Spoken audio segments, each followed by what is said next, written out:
Guys, assalamu alaikum warahmatullahi wabarakatuh. Ana Dr. Meisar Supplementary Clinicali. Isinif liivi dhiyaadha jira. Na hordofa. Dr. Meisar Supplementary Clinicali ngaa agalgiloota dhibeelee garaagaraa irratti keessattuu dhibee kan nama dirartu. Dawaa ajaa'ibaa kan irratti kan beekamu nu qunnamuu dandeessan. Arra mallattoo dhukkuba onnee hodha afur karraa haasoo nu ta'a jechuudha. Saniifuu namoota mallattoo kana keessaa qabdan dawaan isii guutuu sirraa dhabamsiisu nu bira waan jiruuf nu qunnamuu dandeessan. Tokkoffaa dafqa baasuu yeroo hunda dafqii ajaa'ibaa siin bahuu dadhabbiidhaa wajjin. Lammaffaa mallattoo dhukkuba onnee jechuudha. Lammaffaa hafuurri kukkutamuu mallattoo dhukkuba onneeti. Dafqi siin bahuun mallattoo dhukkuba onneeti. Hafuurri kukkutamuun mallattoo dhukkuba onneeti. Saabee kiyya. Sadaffaa dhukkubbii garaan akka malee si dhukkubu. Afraffaa miira garaa kaasaa qabaachuu garaan siyaasuu heddummaachuu. Shanaffaa mataa dhukkubbiidhaa fi mormii duduubaan si dhukkubu si galee.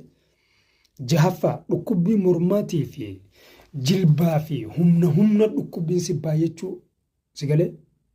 Mallattoo dhukkuba onneeti quba qabaadhu onneen ta'e si dhukkuburraa. Torbaffaa dhukkubbiin harka kan kee lafeen tanteetuun hoggaa akkaneetti si dhukkubu caccabuu si diduu si dhukkubu si galee. Saddeettaffaa miira dadhabbiitii fi miira bakka if wallaaluu si dhagaamu miira lallaaffachuu akkanumatti keessaan hafuurri kutamuun heddummachuudhaan. Saglaffaa miira dadhabbiin akka malee si dhagaamu hawaata akka dalaydeen jiraatin si galee hafuurri ciccitu wajjin.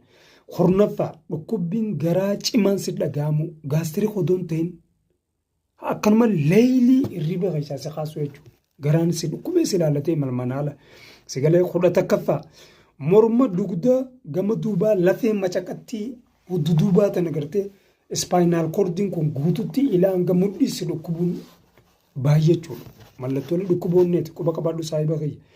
Akkasuma ammas si galee 12ffaan sochii qaamaa yookaan dhiphina waliin kan hammatu ta'a.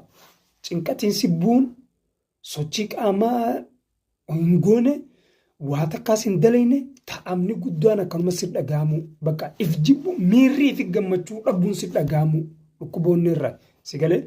13ffaan ol nama guuruu si haqqisiisuu fedhu ol si jechuu.